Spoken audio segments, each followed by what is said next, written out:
അക്രമങ്ങൾക്ക് യുവാക്കളുണ്ട്, നന്മകൾക്ക് യുവാക്കളുണ്ട്.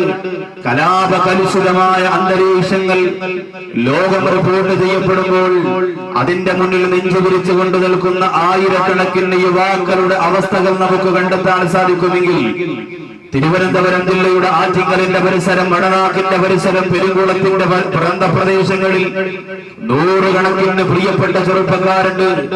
ഹൈന്ദവ, ക്രൈസ്തവ, നിരീശ്വര, മുസ്ലിം ചെറുപ്പക്കാരടങ്ങുന്ന ധാരാളം യുവ സുഹൃത്തുക്കൾ തിങ്ങിപ്പാർക്കുന്ന ഈ പ്രദേശത്ത് എന്റെ പ്രിയമുള്ള സഹോദരങ്ങളെ, അടുത്ത സമയത്ത് നടന്നതിൽ വെച്ച് ഏറ്റവും നല്ല ദീനീ പ്രോഗ്രാമാണ് ഇപ്പോൾ ഈ പെരുങ്കുളത്ത് നടന്നുകൊണ്ടിരിക്കുന്നത്. എന്തുകൊണ്ടെന്ന് വിചാരിച്ചാൽ ഇന്ന് വരെ നടന്നുകൊണ്ടിരിക്കുന്ന ചെറുപ്പക്കാരുടെ മനസ്സിൽ നിന്നും ഒരൽപ്പം ഒന്ന് മാറി ചിന്തിക്കാൻ ഒരു വിഭാഗം ചെറുപ്പക്കാർ തീരുമാനിച്ചതുകൊണ്ടാണ്. എല്ലാ പ്രാവശ്യവും നബിദിനത്തിന്റെ പേരിൽ, പെരുന്നാളിന്റെ പേരിൽ, റമദാനിന്റെ പേരിൽ, ബദരീങ്ങളുടെ പേരിൽ ഗാനമേള നടത്തി, പണപ്പിരിവ് നടത്തി, അതിന്റെ പേരിൽ പാവപ്പെട്ടവരെ സഹായിക്കുന്നു എന്ന് വീമ്പിളക്കുന്ന പൈശാചികമായ പാതയേറ്റുപോര ഒരു വിഭാഗത്തിന്റെ പ്രവർത്തനങ്ങൾ തെറ്റാണ് എന്ന് ലോകത്തോട് വിളിച്ചു പറഞ്ഞുകൊണ്ട് അള്ളാഹുവിന്റെ പൊരുത്തവും തൃപ്തിയുമാണ് വലുത്. അവൻ തന്ന ആരോഗ്യം അല്ലാഹു സുബ്ഹാനഹു വ തആല ചോദ്യം ചെയ്യപ്പെടും.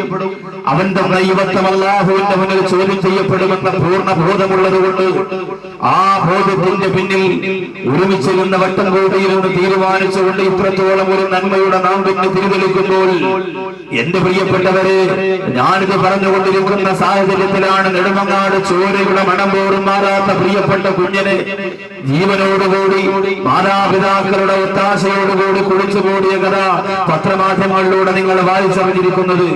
പ്രിയപ്പെട്ട മാതാവിനെ ഭീമാപള്ളിയുടെ പടിവാതിൽ കൊണ്ടുവന്ന് കളന്നിട്ട് പോര മുസ്ലിം ചെറുപ്പക്കാരനും ഈ കാലഘട്ടത്തിന്റെ അല്ലെങ്കിൽ ഈ പരിസരത്തിന്റെ അല്ലെങ്കിൽ ഈ ജില്ലയുടെ ശാപമായി നിലകൊള്ളുമ്പോൾ എന്റെ പ്രിയപ്പെട്ട മുസ്ലിം ചെറുപ്പക്കാരെ ചിന്തിക്കുന്നുണ്ടാകും, ഉസ്താദേ ഒരുപാട് പ്രഭാഷണം കേട്ടവരാ ഞങ്ങൾ, ഒരുപാട് നസീഹത്തുകൾ കേട്ടവരാ ഞങ്ങൾ, അലമാരയുടെ അകത്തളത്ത് മുഴുവനും ഒരുപാട് പ്രഭാഷണ സീഡുകൾ ഇങ്ങനെ അടുക്കി വെച്ചിരിക്കുകയാ.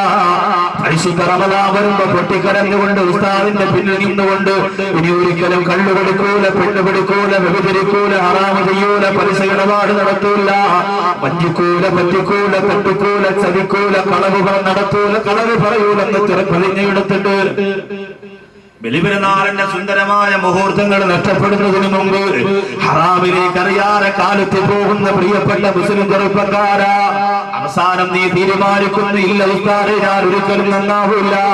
യുവാക്കൾക്ക് വേണ്ടി എത്രത്തോളം ആവേശത്തോടെ നിങ്ങൾ പ്രഭാഷണം നടത്തിയാലും ഹിദായത്തിന്റെ വഴിയിലേക്ക് ഞങ്ങൾക്ക് വരാൻ കഴിയില്ല. 27-ാം രാവിന്റെ രാത്രിയിൽ പൊട്ടിക്കരഞ്ഞുകൊണ്ട് ദ്വാരം വിട്ട് അവസാനം പെരുന്നാൾ കഴിഞ്ഞപ്പോ ഈമാനികമായ ചൈതന്യം നഷ്ടപ്പെട്ടു പോയല്ലോ പ്രിയപ്പെട്ട ഉസ്താദേ.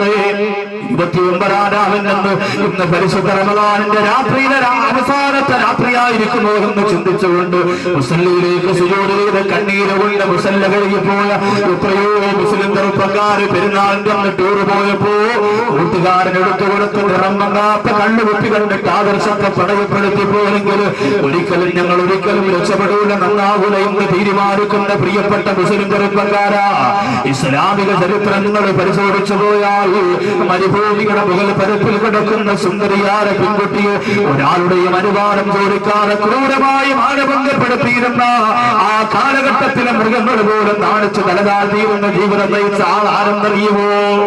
ആരാ പ്രിയപ്പെട്ടവരെ? കള്ളുകുടിക്കാതെ ഉറങ്ങൂല്ല, കള്ളുകുടിക്കാതെ ഉണരൂല്ല, കള്ളുകുടിക്കാതെ സംസാരിക്കൂല, കള്ളുകുടിക്കാതെ ജീവിക്കൂല. ആരായിരുന്നു പ്രിയപ്പെട്ടവരെ? സയ്യിദുനാ ഉമർ ഇബ്നുൽ ഖത്താബ് റളിയല്ലാഹു തആല അൻഹു ആയിരുന്നു. ഇസ്ലാമിലേക്ക് കടന്നു വരുന്നതിന് മുമ്പ്, ഹിദായത്തിന്റെ വെളിച്ചം കിട്ടുന്നതിന് മുമ്പ് മഹാനായ ഉമർ റളിയല്ലാഹു അൻഹു ആരായിരുന്നു? പെരുങ്കുളത്തെ സഹോദരിമാർക്കറിയോ?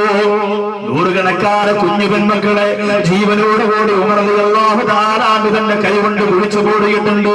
കാട്ടറബികൾ പിറന്നു വീഴുന്നത് പെൺകുട്ടിയാണെന്നറിയുമ്പോ മരുഭൂമിയിൽ മണ്ണുവാതിയിട്ട് കുടിച്ചു മൂടിക്കൊണ്ടിരിക്കുമ്പോ ഏതെങ്കിലും ഒരു പിതാവിന് എന്റെ പൊന്നുമോളെ കുറിച്ചിടാൻ കഴിയുന്നില്ല, എന്റെ മനസ്സ് വല്ലാതെ വിരുമ്പു പോകുന്നു എന്ന് ഏതെങ്കിലും ഒരു പിതാവ് പറഞ്ഞാൽ ഉമർ റളിയല്ലാഹു തആല അൻഹു പറയുകയാണ്, കൊണ്ടുവാ.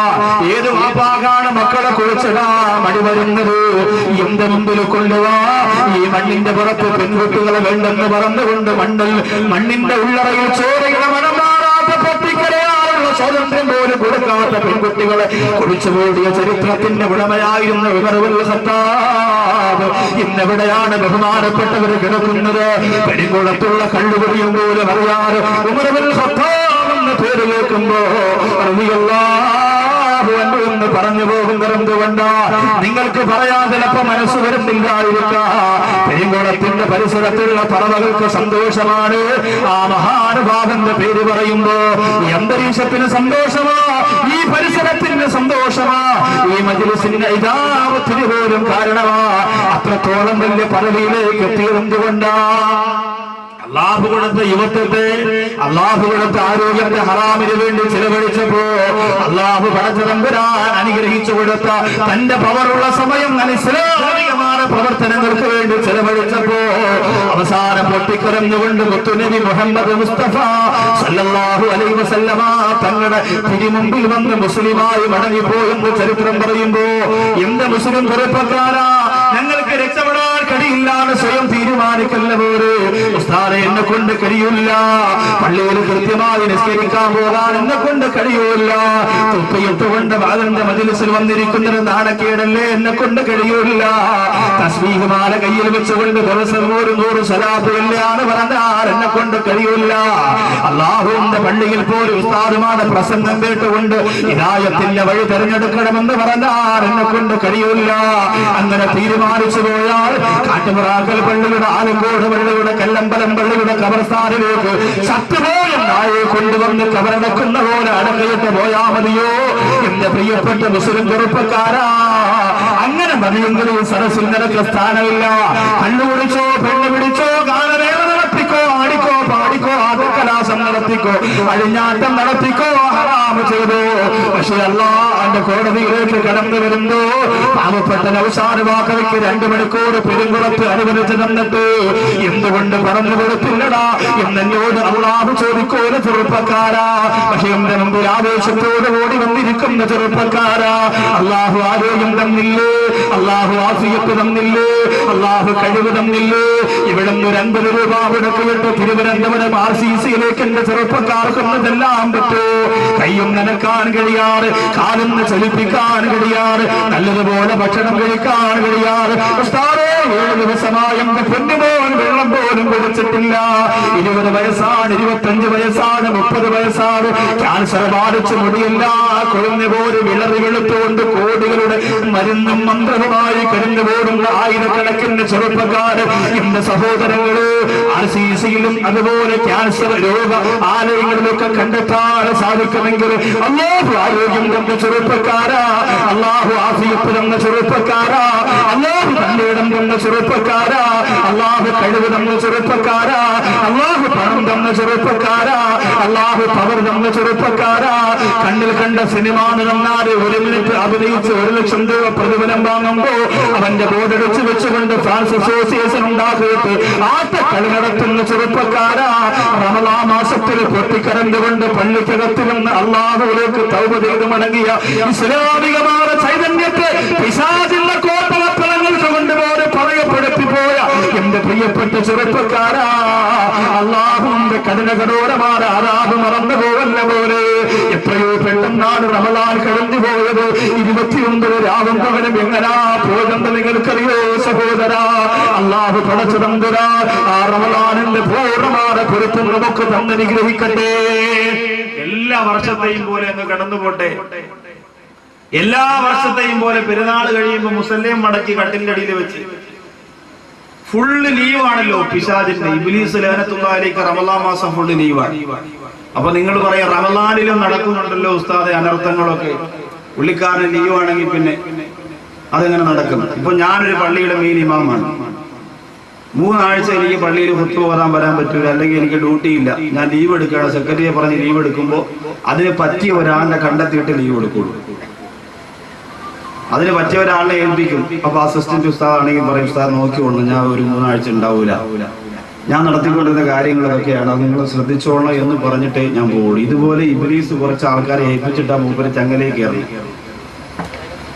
റമളാൻ മാസം, പരിശുദ്ധ റമളാൻ മാസം ആവുമ്പോ ചങ്ങലക്കിടും പിശാചിനെ. അറിയാതെ കേബിളിന്റെ കണക്ഷൻ നിങ്ങൾ ഊരൂലേ? എന്തുകൊണ്ടാ? പിശാചിനെ ചങ്ങലക്കിട്ടത് കൊണ്ടാ. കറക്റ്റ് പെരുന്നാളിന്റെ പിറക്കി മുമ്പെടുത്ത് തിരിച്ചു വിട്ടു. എന്തുകൊണ്ടാണ്? ചങ്ങല അഴിച്ചു വിട്ടതുകൊണ്ട്. എങ്കിലും ഈ പരിശുദ്ധ റമളാൻ മാസത്തിന്റെ പകൽ സമയങ്ങളിൽ, രാത്രി സമയങ്ങളിൽ എന്തുകൊണ്ട് അനർത്ഥങ്ങൾ ചെയ്യാൻ നമുക്ക് തോന്നുന്നു എന്ന് ചോദിച്ചാൽ, ഇബ്ലീസ് കുറച്ച് ആൾക്കാരെ കാര്യങ്ങൾ ഏൽപ്പിച്ചിരിക്കും. അവരുടെ പേര് സാക്ഷാൽ ഇബ്ലീസ് എന്നല്ല. അവര് പള്ളി നിസ്കരിക്കാൻ വരും, കഞ്ഞി കുടിക്കാൻ വരും. ഇബ്ലീസ് പറയും, കഴിഞ്ഞ വർഷത്തെ പോലെ ഈ വർഷവും 17 രാവിലെ അടി ഉണ്ടാക്കുന്ന കാര്യം നിങ്ങൾ ഏൽപ്പിച്ചിരിക്കണം. ഏത് പള്ളിയിൽ വേണമെന്ന് പറഞ്ഞു കൊടുത്താൽ മതി, ഏത് സ്ഥലത്ത് വേണമെന്ന് പറഞ്ഞു. അങ്ങനെ കുറച്ച് ഇബ്ലീസിന്റെ അണികൾ നമ്മുടെ നാട്ടിലുണ്ട്. എല്ലാ സദസ്സിലും ഉണ്ടാകും, എല്ലാ മജ്‌ലിസിലും ഉണ്ടാകും. അവന്റെ പൂർണ്ണമായ പ്രവർത്തനങ്ങൾ ഏറ്റെടുത്തുകൊണ്ട് ജീവിക്കുന്ന ചില പൈശാചിക ബാധ ഏറ്റുപോയി അവരെ ഏൽപ്പിച്ചിരിക്കുകയാണ് കാര്യം. അല്ലേ? നിങ്ങൾ പറയില്ലേ, അയാൾക്ക് മിണ്ടാതിരുന്നാൽ പോരായിരുന്നു, കഞ്ഞി ഒഴിച്ചു കൊടുത്തോണ്ടിരുന്ന സമയത്ത് അയാള് ഇന്നിത്തി മഞ്ഞ കൂടുതലാണല്ലോ എന്ന് പറയേണ്ട വല്ല കാര്യമുണ്ടോ?